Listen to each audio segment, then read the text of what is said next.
हम लोग पढ़ रहे थे वेलोसिटी टाइम ग्राफ, बिल्कुल डिस्कस भी हो रहा था। अभी भी आगे केस नंबर 8 में आ रहे हैं। केस नंबर 8, केस नंबर 7 तक पढ़ा गया था, डिस्कस भी किया गया। केस नंबर 8 में जो सभी ग्राफ में प्रूव किया जाता था, इसमें ये लास्ट नहीं है, इसके आगे भी एक केस है। तो prove that the slope of velocity time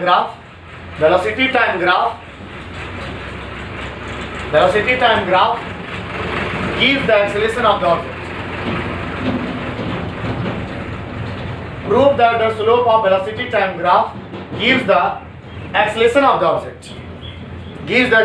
object. तो एक ग्राफ ड्रॉ किया जाता है कुछ इस तरीके से। प्रूव करने का तरीका वही, एक्स एक्सिस लिया गया और ये वाई एक्सिस है। एक ग्राफ कुछ इस तरीके से है। मानकर चलिए इस ग्राफ के द्वारा इंडिकेट ये किया जाता है कि किसी टाइम इंटरवल t1 पर उसका वेलोसिटी u है, यूनिफॉर्म एक्सेलरेशन से यदि वो चल रहा है, और t2 टाइम पर, नेक्स्ट टाइम पर, t2 टाइम पर उसका वेलोसिटी v है, कुछ इस तरीके से।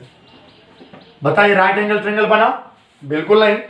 तो x के पैरेलल एक लाइन ड्रॉ करेंगे, अब बन गया राइट एंगल ट्रायंगल ABC, यहां राइट एंगल है। अब ये लाइन इसके साथ जो x के पैरेलल है थीटा एंगल बनाती है, और ये ग्राफ वेलोसिटी टाइम ग्राफ है, कुछ इस तरह से। वही बात लिखा गया कि कोई भी ऑब्जेक्ट t1 टाइम पर उसका इनिशियल वेलोसिटी u, और t2 टाइम पर इनिशियल उसका वेलोसिटी फाइनल कितना हो गया v। लेकिन यहां सिर्फ टाइम t लिखा गया है। Let an object moves with uniform acceleration a, uniform acceleration के साथ चल रहा है, वेलोसिटी चेंज होगा।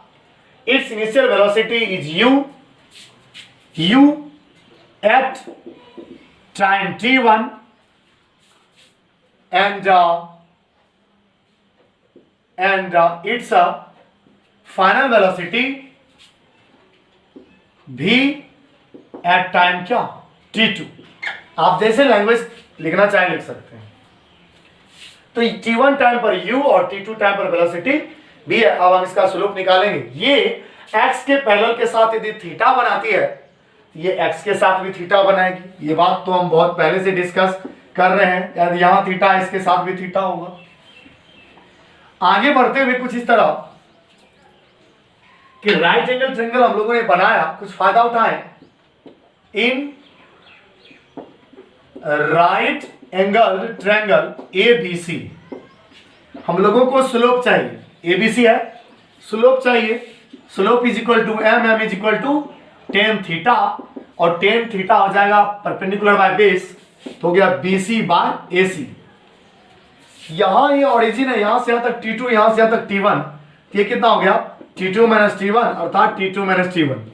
यहां से यहां तक V और यहां से यहां तक U, तो इसका मतलब ये कितना हो जाएगा V माइनस U।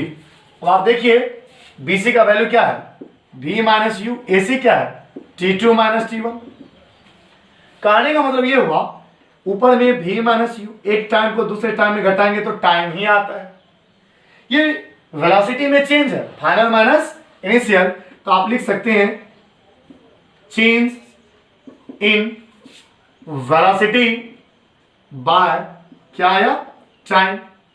और change in velocity by time क्या होता है बताइए? डेफिनेशन के हिसाब से वो क्या हुआ, एक्सेलरेशन a हुआ, कुछ इस तरीके से।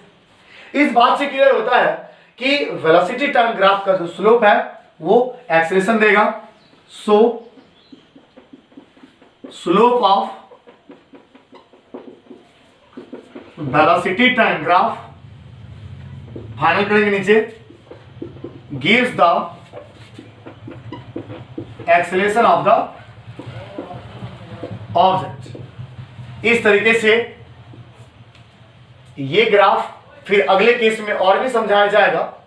ये ग्राफ थोड़ा सा लॉन्ग है, लेकिन फिर भी स्टेप बाय स्टेप पढ़ेंगे तो ज़्यादा मुश्किल नहीं है, लेकिन इसको रिवाइज जरूर करेंगे। Thank you.